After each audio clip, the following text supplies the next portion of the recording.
बालगंगाधर तिलक की रिहाई हुई होती है किसी एक केस के बाद, और ये एक क्या बोलते हैं, अनाउंसमेंट कर दी जाती थी तुकोड़ी में कि कोई भी धारा की 44 लगा दी गई होती है और ये कहा गया होता है कोई भी इकट्ठा नहीं होगा। पर ये और इनके मित्र चिदम्बरम पिल्ले के मित्र इकट्ठा होते हैं और उस आज्ञा की अवहेलना के तहत इनको कैद मिलती है।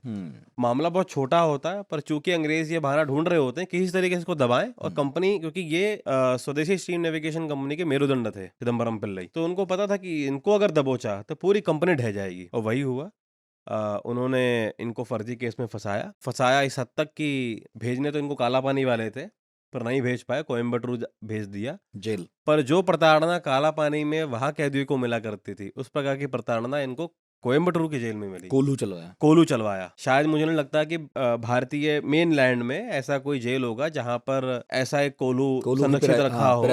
हमने प्राय हम जब कोलू की बात करते हैं तो हमें काला पानी अंडमान ही याद आता है, पर इनके साथ हुआ ये, जबकि राजनीतिक कैदी थे, इनको उस प्रकार का कोई वहां पर अंदर जेल में नहीं मिला। पर जो इनका एक आध्यात्मिक पक्ष है, जैसे मैंने बताया कि स्वामी जी और उनके सन्यासियों से मिलना जुलना हुआ, तो जेल में ये जेल के कैदियों को तिरुक्कुरल पढ़ाया करते थे।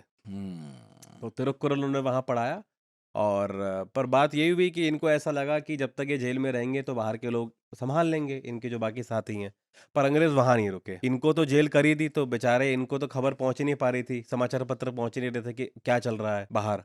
तो इनके बाकी सारे के सारे साथियों को भी धीरे धीरे करके जेल के द्वार पहुंचाया गया, इनके 2 पार्टनर्स को, इनके वकीलों को, जो कोई भी स्वदेशी स्टीम नेविगेशन कंपनी के आसपास था, जो भी कुत्ता बिल्ली था, बिल्कुल सबको, और फर्जी केस बना बना के, और अगर कोई लॉयर खड़ा होता है उनका केस लड़ने के लिए, उसको भी फंसा देते, वकील तक को फंसा देते। यहाँ तक अंग्रेज गिरे चिदम्बरम पिल्लई केस में।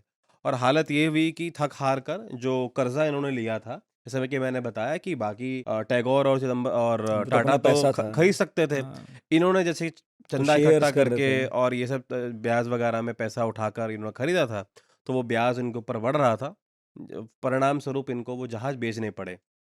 और वही जहाज ये हुआ कि वो जहाज उनको वापस, जैसा मैंने बताया, ये जहाज उनको अंग्रेजों को बेचने पड़े। और बड़ा फेमस हेडलाइन है जो कि सुब्रमण्यम भारती ने स्वदेश मित्रन अखबार में लिखा कि इससे बेहतर ये होता कि इन जहाजों को बंगाली खाड़ी में डुबो दिया जाता, वहां बेच दी इनको देने के बजाय, क्योंकि वो जो नाम था स्वदेशी, उस स्वदेशी नाम की पूरी मट्टी पलीत हो गई।